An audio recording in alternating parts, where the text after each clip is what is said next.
Hey guys, it's Wellness Wednesdays. How are you guys doing today?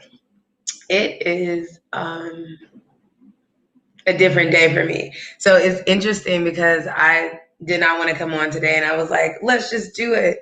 So I'm going through a bit of a transition, not a bit, probably like the biggest one I ever have in my life. But I I wanted to talk about using the pain of transition to self observe and correct behavior and things. Um, I'm a little choppy today. I'm gonna just let y'all know I feel weird, but it's okay. I'm human. So I'm in a place in my life where I'm going through a huge transition spiritually, physically, like in my relationships, and I have not been taught to deal with my feelings. And so previously, in order to deal with my emotions, I drink or have sex or like overeat, do things that's just not healthy. And it's been my desire to the universe to change that and to connect with my emotions and to feel them. So I wanted to share a journal entry with you guys because when I really decided to start dealing with my emotions on a healthier level, I decided to go to this 10-day silent course called Vipassana. And my life changed. Vipassana, you are silent for 10 days. There's no reading, no writing, no music, no talking. You don't even look at people in their eyes. You just meditate and feel all the sensations that are there to feel and just watch them and let them go. Um, so this technique, it saved my life, but now that I'm back home and I've learned it, I feel myself for the first time feeling things, which is interesting because it was the very thing I was running away from for so long. So right now I'm feeling. I not long ago I won't say ended, I transitioned a relationship of 5 years. And this is the first breakup that I've really gone through where I am looking at myself and I feel like it hurts.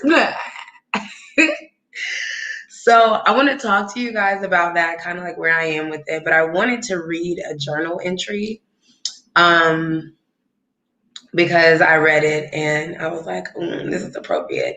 So this is the day, the last day of Vipassana.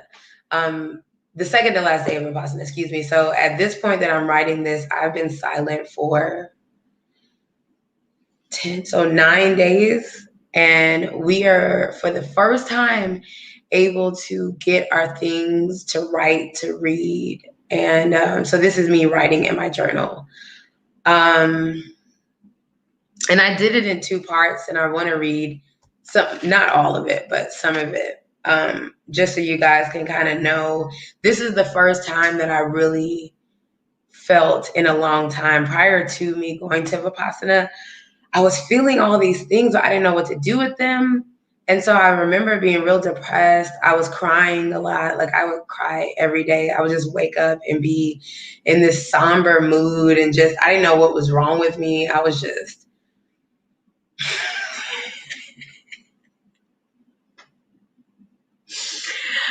I don't know what the world saw of me at the time. I felt crazy because it's like I had all these feelings that I didn't know what to do with it. So Vipassana was the first time I sat back and really was able to feel and know what I was feeling. So this is me writing the first time I can write. It's December 14th, 2019. It says I'm still in Kaufman, Texas for a 10-day Vipassana meditation course. This experience feels truly life-changing. Before I got here, I was on the verge of a mental breakdown and had no idea at all. Day 3, I broke. I cried all day. So many sensations, so many memories, so many feelings, so much pain came up. With nothing to comfort me, I simply released and let it go. Amazing feeling, so light. I continued to work through all of the emotions and soon they all passed. I am simply amazed by this meditation technique. I'm excited to practice this in my life every day. A life free from misery. After I wrote that, I went to lunch and then I came back and I wrote this. We are talking now. I would love to be silent more. Observing silence was like medicine I didn't know I needed. Not mixing my thoughts with any other thoughts, just me letting things come up and go away. I'm going to try to be better at looking at you guys in the camera while I read. I know that sucks. The laws of nature. Everything arises and it passes away. This is the law of impermanence. Nothing in this life is permanent. The joy, the pain, the suffering, the laughter, all of it passes in due time. There is nothing that I need to do. Just sit back and observe, and the law will always remain true, always. This feels like a weight lifted off my shoulder. I can just sit back and be aware that's it. Everything around me will unfold naturally. No one has to tell the trees when to change colors in the fall, they just change. Similarly, everything in this life changes in its own time. So I can be aware and just be objective. When I am objective, I allow things to change in its natural timing. This also will allow me not to develop attachments or cravings to anything. It is so useless to have attachments or cravings to things that will naturally change or pass anyway. And everything changes and passes away.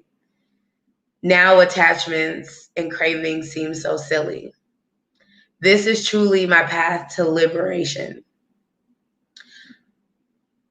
And I talk about day 7 here, how I was able to grasp it. I'm not going to read it word for word because I want to talk about the experience. Because this connects with that law of impermanence that I was just talking about. Day 7, you are in meditation and you are to sit and not move for an hour. And what happens is in the hour you sit and everything starts to fucking hurt. It feels like your legs are gonna fall off. It feels like your hips are burning. Everything is, the sensations are just crazy. So you're going through all of that and you're just supposed to sit there. And so when you sit there, I always say a sensation's a sensation. So whether you're feeling joy, pain, whatever, it's all sensations. So you're having all these sensations in your body. And when you sit there, eventually it gets to almost be overwhelming to the point where you're just like, I'm about to lose it. Like it's literally like, whom, whom, whom. And then it gets to the most intense place you've ever felt in your life.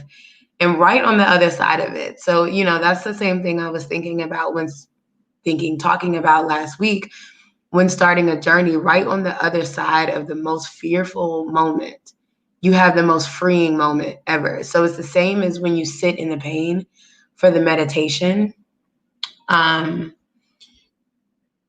The most intensive sensation you feel, right when you feel that, your body lets go, and the pain dissipates. And then you're sitting there and now your hips are looser, your legs feel better, everything frees up. And that really gave me an experiential level of just letting things flow.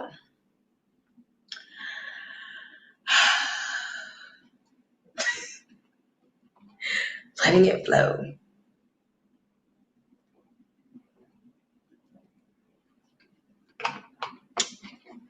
So right now, I just got out of a 5-year relationship. And I feel super like hyper intuitive to myself. It's like everything's a reflection right now. Like I'm seeing all of it. I'm seeing where I didn't have boundaries. I'm seeing where I didn't love myself. I'm seeing where I didn't communicate. I'm seeing where I wasn't honest with myself. It's a lot.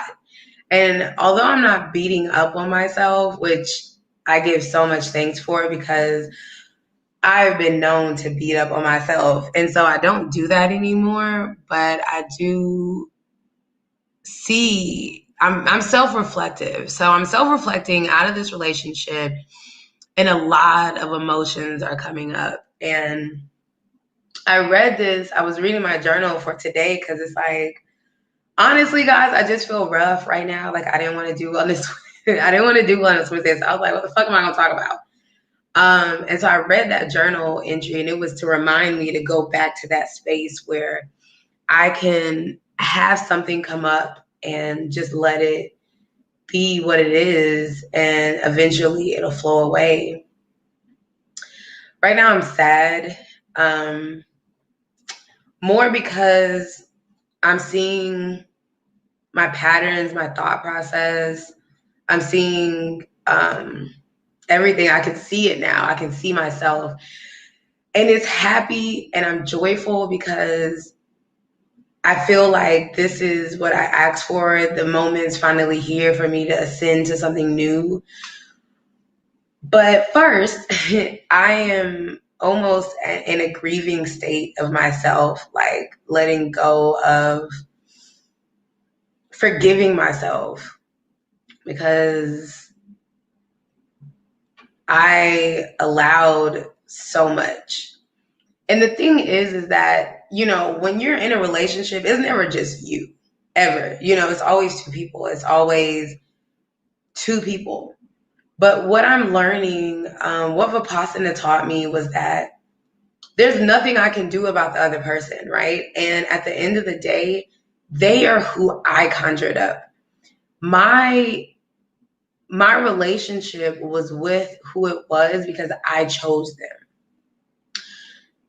Does it make what like some of the things that happen in our relationship right or wrong? No. Like, it's wrong to do X, Y, and Z. Like, it's wrong to lie to people. And I'm not saying this happened in my relationship because it didn't, but it's wrong to do a lot of things. But so say for instance, someone comes over and they're like, yo, you're a bitch. They're wrong for saying you're a bitch. That's not cool. But here's the thing. Typically, when you're in a situation and you feel you have feelings behind something that just happened, typically it's because it's mirroring you or you feel like there's truth in it. So if somewhere in a small part of you, you think you're a bitch, that could be triggering for you for someone to call you that. Now, them being right or wrong has nothing to do with your trigger and your work that you need to do for someone calling you a bitch not affecting you. So that's where I am. I am trying to, I'm being more with self. There were things in my relationship that I don't agree with my partner. But at the end of the day, it doesn't matter because I have to dig within myself and understand why I didn't feel worthy to be loved like I am worth being loved, why I didn't have boundaries, why I didn't communicate. Like what was I looking for? Where was I at to lend me to this space, And so I'm just reflecting on that. And I think the somberness is just sadness. Like I really didn't know how much pain and hurt I was in, like I thought I was good. Like we're never good, you know what I'm saying? But I was like, I'm good. But nah, like really I wasn't. So all that's coming up. And for the first time I feel it and it feels amazing. I was really, really, really, really, really sad on Monday. Monday was hard because Monday is when I realized like I didn't have boundaries. I'm trying to tiptoe around it, but I might as well just tell y'all because I'm here. Monday is when I realized that in my patterns of relationship, I have not required men to really do anything to be with me. And that sucks because it just does. When you don't have requirements for yourself, it's because you don't value who you are. You don't understand what you bring to the table. But I have, in a lot of my relationships, not had any requirements. So one of the biggest things that I can see in my past, not having requirements on, is taking care of the house. So I'm breathing so hard, y'all, I know. But when I recognize it and when I say it out loud, it sounds so horrible. You know, I'm like, how sway? But it happens, it's there. So I allow men to move in with me and they are allowed to act like guests in my house even when they live here. I'm pretty independent. And honestly, like a couple of years ago, I was one of those women who I imagined having children with no man around. I just really felt like I didn't need a man in my life. And I mean, no one needs anyone in their life. Like, if we're clear about it, I don't need you guys to tune in and listen to me. You guys don't need me to sit here and talk to you. But in understanding what community is, what love is, there's a synergy that happens when you get divine energy in with each other. So I didn't connect that with my relationships. I can't say I know what I thought my relationships were. I thought they were moments of connection, but really building with someone spiritually, that concept wasn't there for me. So it was like, oh, well, we'll just go with the flow. I'll just flow into the relationship. No one needs to talk about feelings or love. We'll just be in bliss and have sex with each other and be living together, and I'll cook for you. And that's pretty much what happened. And so I wasn't the woman who's like, okay, so you're spending the night every night. Motherfucker, sweet. You know what I'm saying? Don't say it like that, y'all. But I didn't have any requirements for men to cohabitate with me. And what that looks like in a 5-year relationship with someone is draining. Fuck, it was so draining. And because I didn't have those requirements, I didn't realize it at the time. So it was really hard for me to communicate like, hey man, I need you to sweep or whitewash this or do this, because I didn't know what it was. So I had all these things built up inside of me and my throat chakra got blocked. And believe it or not, as good as I am as communicating now, I didn't communicate in my 5-year relationship. I felt like it was useless. Like my voice wasn't important. I didn't feel like it mattered. Like, like I didn't feel like I mattered. So I just stayed quiet. And that just whelped up into this big situation of like depression last year. So all in all, I'm learning to communicate with myself, be honest, but also to step back and look at why I'm here. And I'm here because of me, because I chose this. I chose all the misery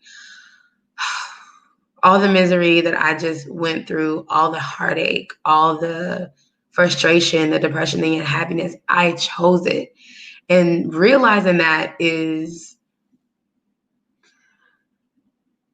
it's hard. It's not easy. It's not easy to be like, oh, I'm gonna take responsibility for my misery, man. Um, but it's true. And now that I'm there, and I'm just feeling it and flowing through it. But this feels so much more powerful. Like, I'm on both sides of it right now, guys. It's crazy. Like, I'm sad, but I'm super happy. You know what I'm saying? I feel loved and I feel so supported. I feel like a weight's lifting off of my shoulder and I feel free. I feel like this way of dealing with such heartache, such pain is literally how I'm taking control back on my life. Because now I don't put my relationship or my decisions on anyone else. I put it on me. And guess who can control me?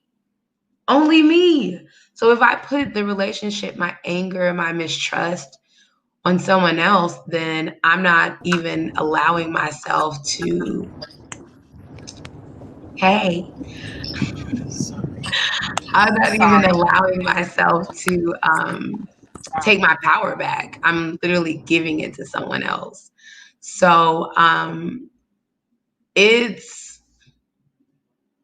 it's not an easy journey, y'all, but it's definitely worth it. I feel like I don't have to overeat.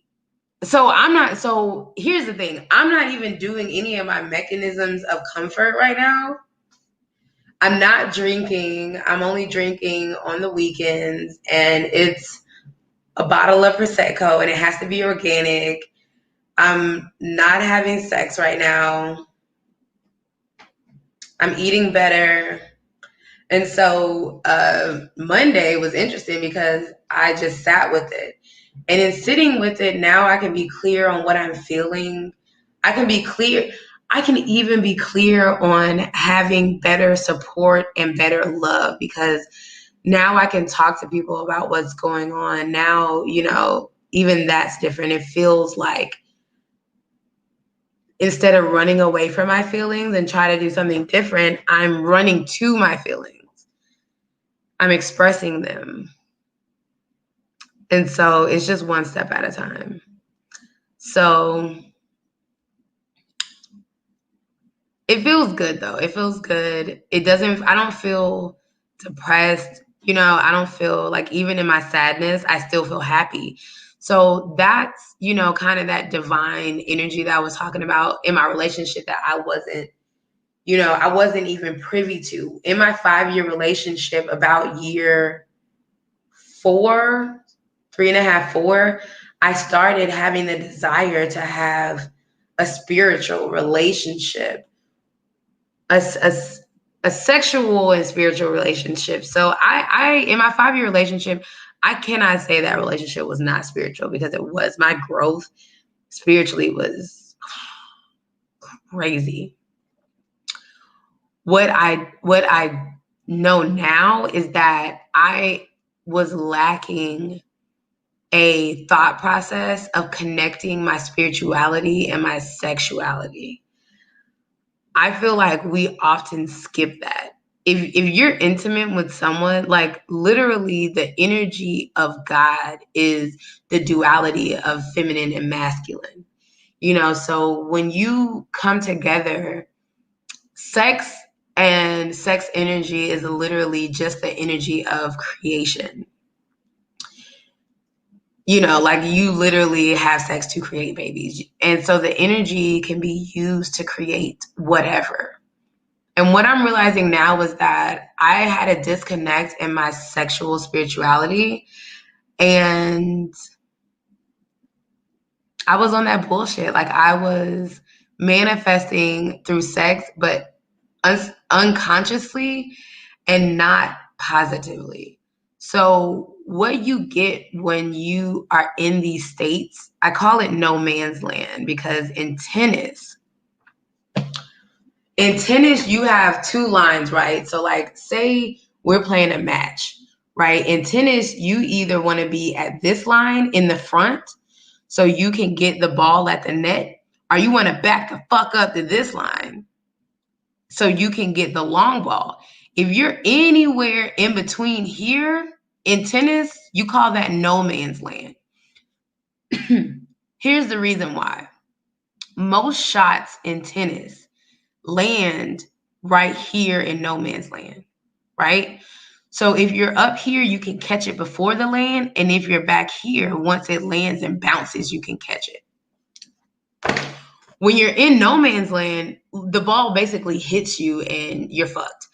Now, if you're quick enough and you have the skills, you can recover from no man's land. But the average person in no man's land, you cannot hit the ball. And so I just was in no man's land. I wasn't actively ready to defend or be on offense. I was just swimming in a relationship. And so when you're there, that divine energy, when you come together, just isn't there all the way. And I don't even mean that sexually. Like even when I talk about sexuality, I kind of hate to use that word because intimacy is, just as impactful as sex. So when you're in a relationship, if you yourself are in no man's land and you are with somebody, there's a very great chance that you can't recover. You can't recover from all of the things that you have built up that you didn't talk about, or, all of the messed up views you have on sex that you're bringing in, or all the baggage. Now, if you have a good skill set, just like in tennis, there are players who are fast enough to recover. They are skilled enough to recover. They can see the ball a little different. That's not most players. And you have to practice that. And 9 times out of 10, if you're practicing it, you're not in no man's land anymore. You know what I'm saying? When you're a skilled player, if you're in no man's land, it's for a reason. You know what I'm saying? But most of us are in no man's land because we don't know where to be. And so that's kind of where I found myself in the 5 years, no man's land. So I feel like now I'm just taking a step back and I am realizing what I was doing in the situation, but also I'm really taking this moment to be kind to myself. It feels like I can't be mad. I don't have the right to be mad at anyone right now because I treated myself so horribly. And how I treat myself is literally how I tell the world to show up for me. And so it's a journey.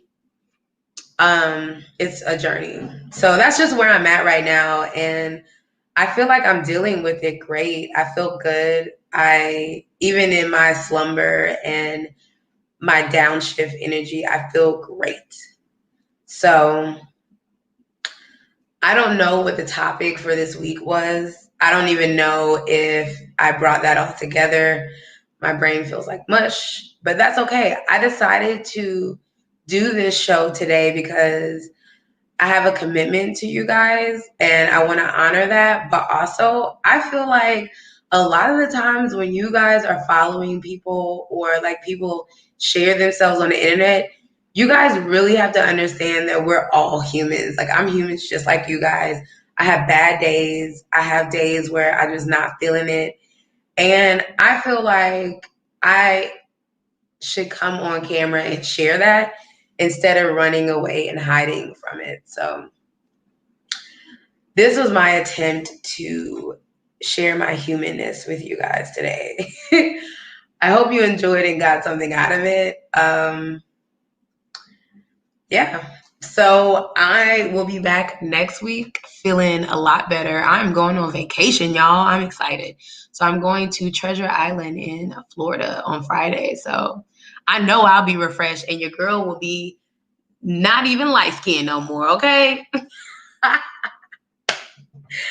Thank you guys for tuning in and sticking in with me. You guys have a beautiful day. Do something that makes you happy and go hug somebody. I'm about to go hug somebody. Love you guys. I'll see you.